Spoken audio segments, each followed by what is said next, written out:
கம்பீர இப்படியே பண்ணிட்டு இருந்தனா உன் சோழி முடிஞ்சிடும் இப்படின்னு யார் சொல்லுவா? சீகா மட்டும்தான் அந்த உரிமையை எடுத்து சொல்லுவாரு. அந்த வகையில ஏன் சொன்னாருன்னு தெரியுமா? ராகுல் அவர்களை 6ஆம் வரிசையில் இருக்கிறது மிகப்பெரிய ஒரு பிரச்சனை. ஏன்னா அவருடைய தரத்தை நீங்க அந்த வரிசையில இறக்கி அவருக்கு குறைக்கிறீங்க. அவர் உலக தரம் வாய்ந்த சிறப்பான ஒரு பேட்ஸ்மேன். அவருடைய ரெக்கார்டெல்லாம் கொஞ்சம் எடுத்து பாருங்க. அவர் எந்த வகையில மீட் எடுத்திருக்கிறாரு, எந்த பிளேஸ்லயும் ஆடக்கூடிய ஒரு நபரை இந்த மாதிரி 6ஆம் வரிசையில தள்ளி இருக்கிறது மிகப்பெரிய ஒரு தவறு.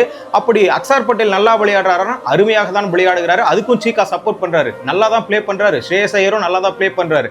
ஆனா முக்கியமான நேரத்துல, அதாவது அரையிறுதி ஃபைனல் அந்த மாதிரி நேரத்துல நீங்க ராகுலுடைய தரம் தாழ்த்திட்ட பிறகு அவர் 5வது பிளேஸ்ல ஆடணும்னு விட்டீங்கன்னா அந்த நேரத்துல அவர் தகுதி இழந்துட்டாருன்னா நீங்க என்ன பண்ணுவீங்க? அதுக்கு பதிலா நீங்க ரைட் அண்ட் லெஃப்ட் காம்போ வேணும்னா நீங்க ரிஷப் பண்ட உள்ள இறக்கி அவரையே அனுப்பலாமே. நீங்க ராகுல வெளியவே உட்கார வைக்கலாமே. இந்த வகையில சீகா அவர்கள் கம்பீருக்கு ஒரு அறிவுரை வழங்கி இருக்கிறார். அந்த வகையில சீகா கொடுத்த ஐடியா வரவேற்கத்தக்கதா இல்லையான்னு சொல்லிட்டு நீங்க கமெண்ட்ல சொல்லுங்க.